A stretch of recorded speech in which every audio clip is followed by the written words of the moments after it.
Um homem simples que exercia o ofício de pescador teve um encontro extraordinário com Jesus Nosso Senhor. Foi à beira das margens do lago de Genezaré que sua história mudaria e começaria sua carreira da fé. Se por toda a sua vida ele a muitos peixes pescou, seu mestre ali, com alegria, pescador de homens, o tornou. Ele o usou, mesmo sendo falho e imperfeito, pois ardia um grande amor que transbordava em seu peito. Seu discurso arrastava multidões para Jesus. É que dentro de seu ser havia o poder da luz. Acompanhe essa história que é tão sensacional e que começa logo após a nova intro do nosso canal.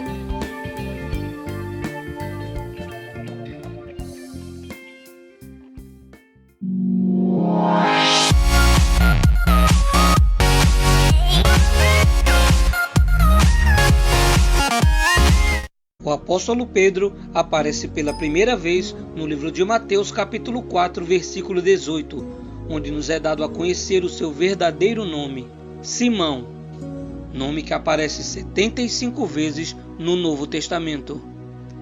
O nome Simão é a forma diminutiva de Simeão, em hebraico Shimon, cujo significado é Deus ouviu, mesmo nome do filho de Jacó com Lia.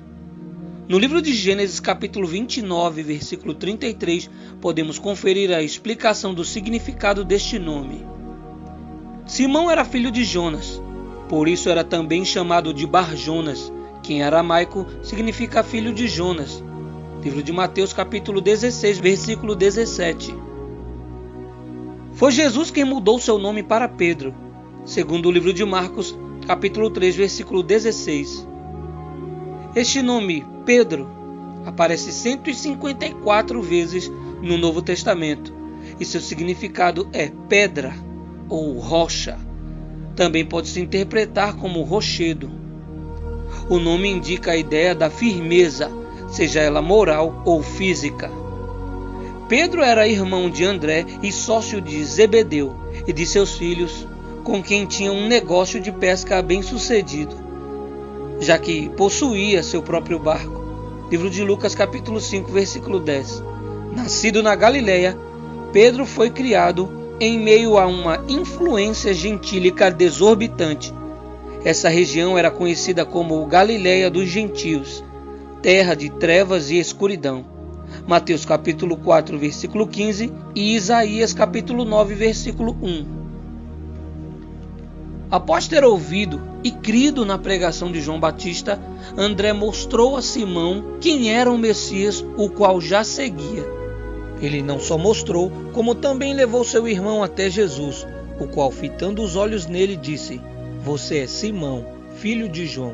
Será chamado de Cefas", o que significa Pedro. Livro de João, capítulo 1, versículos 41 a 42. Pedro, André, Tiago e João eram sócios nos negócios da pesca e retornavam de uma labuta frustrada, onde não conseguiram realizar a pesca e, consequentemente, trazer algo para seus clientes. Enquanto uma verdadeira multidão seguia e apertava Jesus, os homens lançavam suas redes e nada conseguiam pescar. O Mar da Galileia é também conhecido como o Mar de Tiberíades ou Lago de Genezaré. É um extenso lago de água doce localizado no distrito norte de Israel. Tem 23 quilômetros de comprimento e mais de 14 quilômetros de largura. Sua profundidade média é de 25,6 metros e a máxima de 43 metros. Foi às margens desse lago de águas doces que Jesus adentra no barco de Pedro, pede-o para que afaste um pouco da praia e dali mesmo prega para as multidões. Logo após o término da pregação, o Senhor Jesus orienta a Pedro e seus amigos que avancem mais para dentro do Mar da Galileia e que jogassem a rede novamente no mar.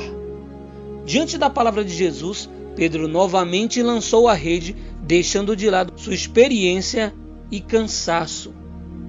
Até as redes eles já tinham lavado, numa total certeza de que já não pescariam mais naquele dia. Livro de Lucas capítulo 5, versículo 11. E ao jogar as redes, o impossível tornou-se possível. Eles fizeram uma grande pesca com grandes peixes. Mais tarde, Jesus separa dentre os que o seguiam 12 homens para deixar mais próximos de si. Na Bíblia, sempre que aparece a relação do nome dos 12, o nome de Pedro sempre aparece primeiro. Livro de Marcos, capítulo 3, versículo 16 a 19. Livro de Lucas, capítulo 6, versículo 14 a 16. Mateus, capítulo 10, versículo 2 ao 4. E Atos, capítulo 1, versículos 13 ao 14. O apóstolo Pedro sempre aparece em uma posição de destaque no que diz respeito aos 12 apóstolos. Agiu até mesmo como uma espécie de porta-voz deles. Pedro e seus companheiros andaram com Jesus durante 3 anos e presenciaram muitos milagres que foram operados por Jesus, o que os ajudou bastante a desenvolver seu futuro trabalho missionário após a ausência de seu mestre. O apóstolo Pedro não só viu os milagres de Jesus, como também ouviu suas pregações. Entre elas estão as bem-aventuranças, onde Pedro não apenas aprendeu que sofreria perseguições, como também seria honrado e salvo por isso. Livro de Mateus capítulo 5, versículo do 10 ao 12. Jesus reforça aos discípulos sobre a questão da perseguição que os apóstolos sofreriam para preparar-lhes espiritual e psicologicamente para as suas missões. Isso ocorreu em Mateus capítulo 10, versículos 17 a 19, quando Jesus os envia para anunciarem a salvação e aqueles que estivessem enfermos e endemoniados fossem curados e libertos de todo o mal.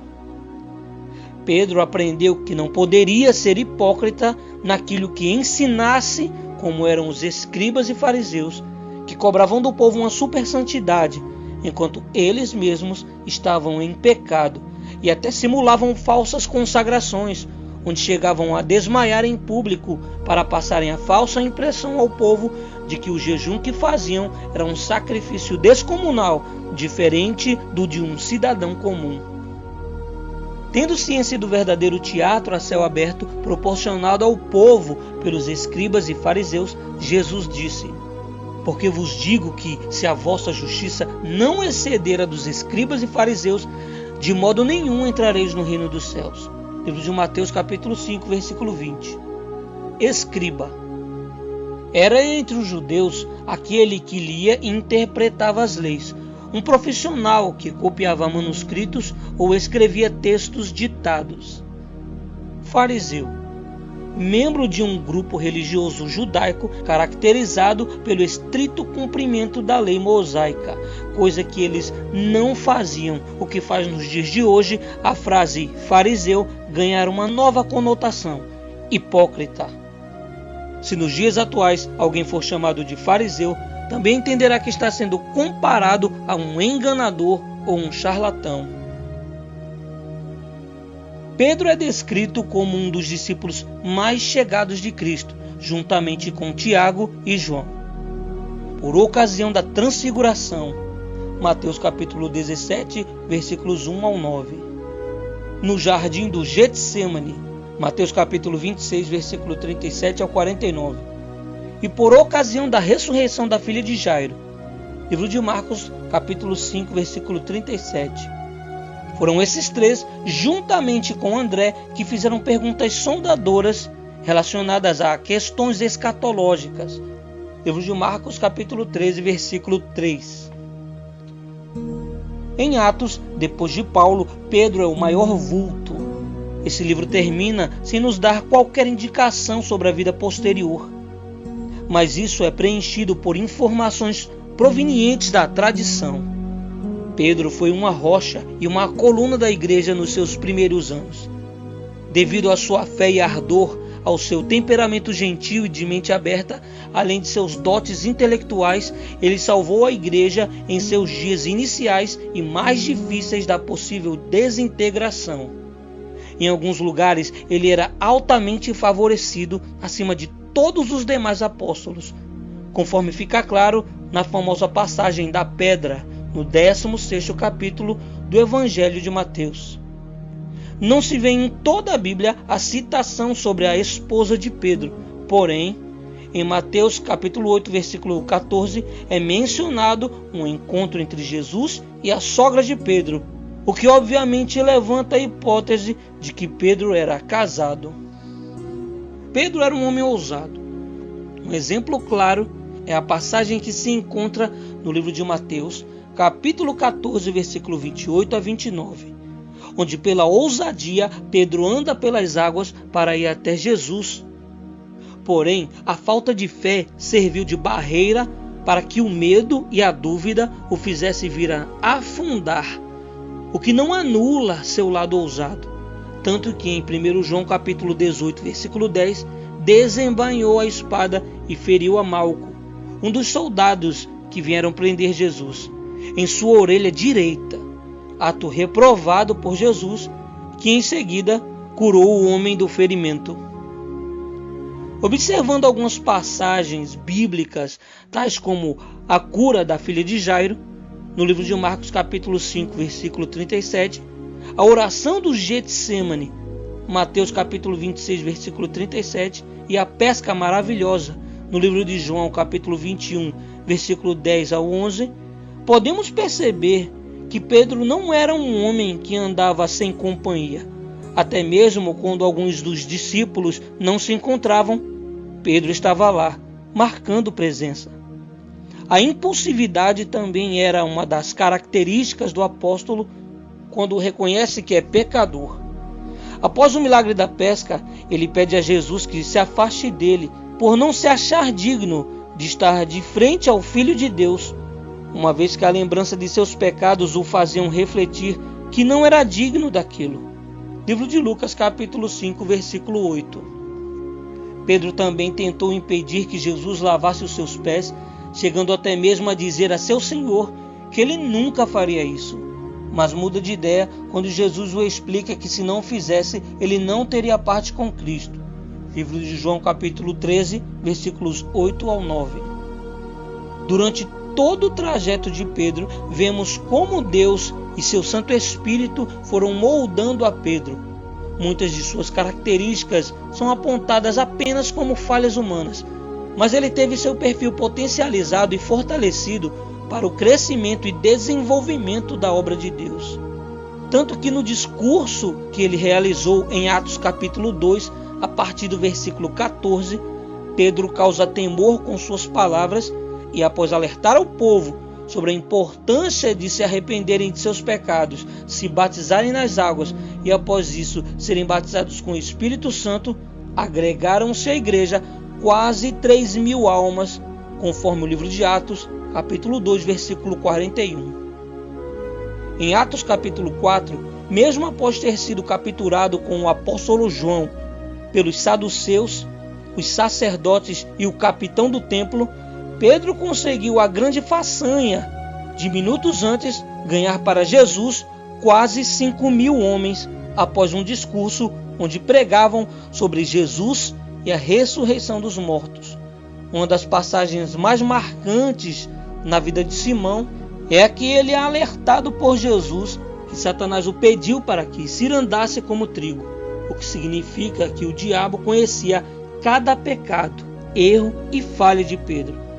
Coisas que causavam a dúvida, e a dúvida faz enfraquecer ou até perder a fé. E como sem fé é impossível agradar a Deus, a consequência seria a perdição de Pedro. Diante desse fato ocorrido no mundo espiritual, Jesus fala a Pedro que rogou por ele para que a sua fé não viesse a desfalecer. Porém, para tentar transmitir a Jesus que estava na fé, Pedro disse que estava pronto para o seguir, tanto na prisão quanto na morte. Mas Jesus o avisa que naquele mesmo dia não cantaria o galo sem que antes Pedro negasse 3 vezes que o conhecia. Livro de Lucas capítulo 22, versículos 31 a 34. É então ainda no mesmo capítulo de Lucas, a partir do versículo 34, que começa a história que marcaria a vida de Pedro para o resto de sua vida. Reconhecido e importunado por populares como um dos que andavam com Jesus, Pedro o nega por 3 vezes e ao ouvir o canto do galo, e vendo a Jesus o olhar de uma certa distância, com os olhos fitos nele, ele sai dali e se põe a chorar amargamente. A Igreja Romana considera Pedro como o primeiro Papa e determinou em seu Concílio Vaticano I que todos os papas são sucessores do apóstolo. É incoerente e antibíblica essa atribuição a Pedro, tendo em vista que para ser um Papa, o escolhido precisa ser infalível. Esse dogma da infalibilidade foi também instituído pelo Concílio Vaticano I entre 1869 a 1870.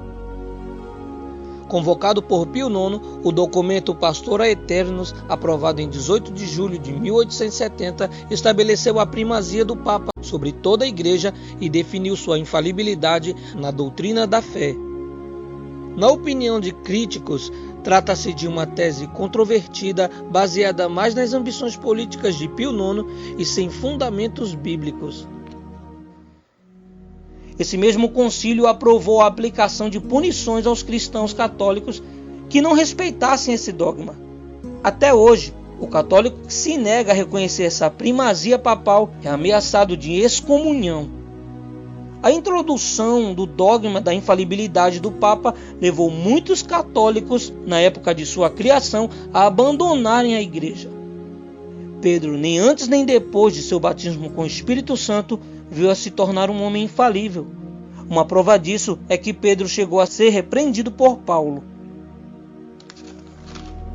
É o que o próprio Paulo relata em sua carta aos cristãos da Galácia. E, chegando Pedro a Antioquia, lhe resisti na cara, porque era repreensível. Livro de Gálatas, capítulo 2, versículo 11.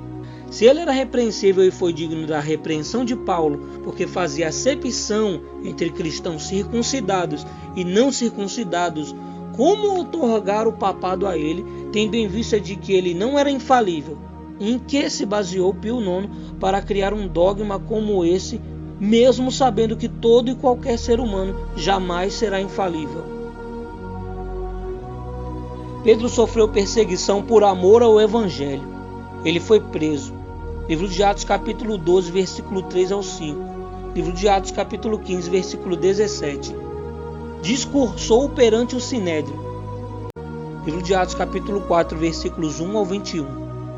Foi liberto da prisão por um anjo quando a igreja se uniu para orar por ele.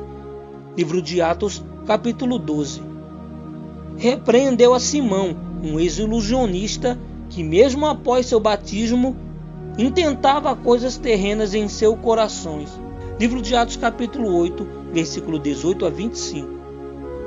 Pedro, de fato, mesmo sendo falho e irrepreensível, levou uma vida após aceitar Jesus e o seu reino inteiramente voltada para as coisas de Deus, e mesmo após cometer o grande erro de negar a Jesus diante dos homens, não parou desanimando sua carreira da fé, mas prosseguiu em frente, firme e determinado, sem olhar para trás.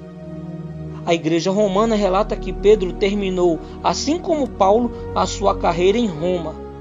Esse relato é baseado em alguns versículos isolados, dentre eles 1 Pedro capítulo 5, versículo 13, onde Pedro diz: "A igreja escolhida de Babilônia saúda-vos, assim como também Marcos, meu filho." No site Apologistas Católicos, Rafael Rodrigues relata que esta Babilônia era Roma, tendo em vista que Roma se parecia muito com a Babilônia. Segundo ele, assim, na mente de Pedro, a Roma de seus dias lembrava a antiga Babilônia em sua riqueza, luxúria e licenciosidade. É muito curioso um estudioso católico atribuir o nome Babilônia à Igreja Católica, tendo em vista que sempre que os cristãos ou estudiosos de denominações protestantes e evangélicas, em seus estudos apocalípticos, atribuírem a menção Babilônia à Igreja Romana, são contestados de pronto, alegando sempre que essa Babilônia não é a sua igreja.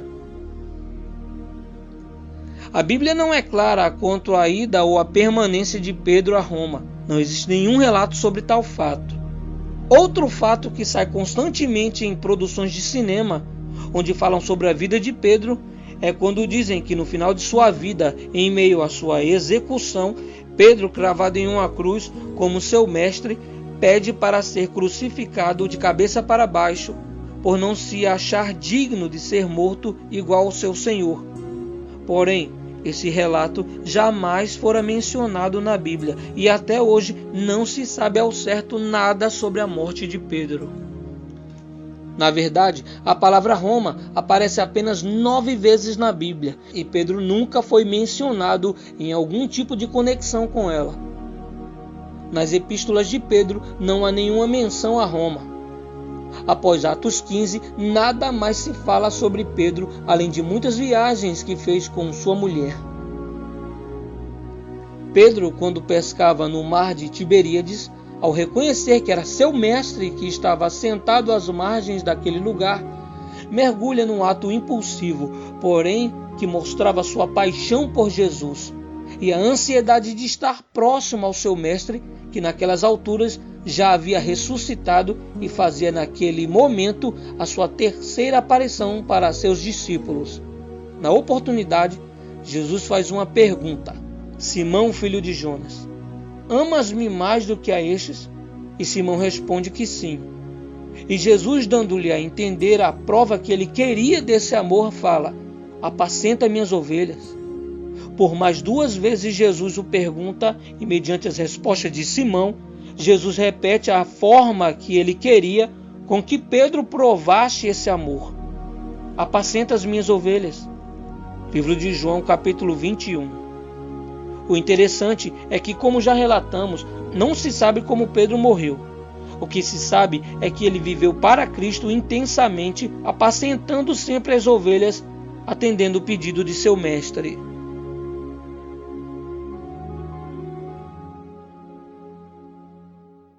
Você gostou do nosso canal? Então inscreva-se e confira vídeos exclusivos que tratam da salvação como você nunca viu. Inscreva-se, acesse e fiquem ligados em tudo que acontece em nosso canal.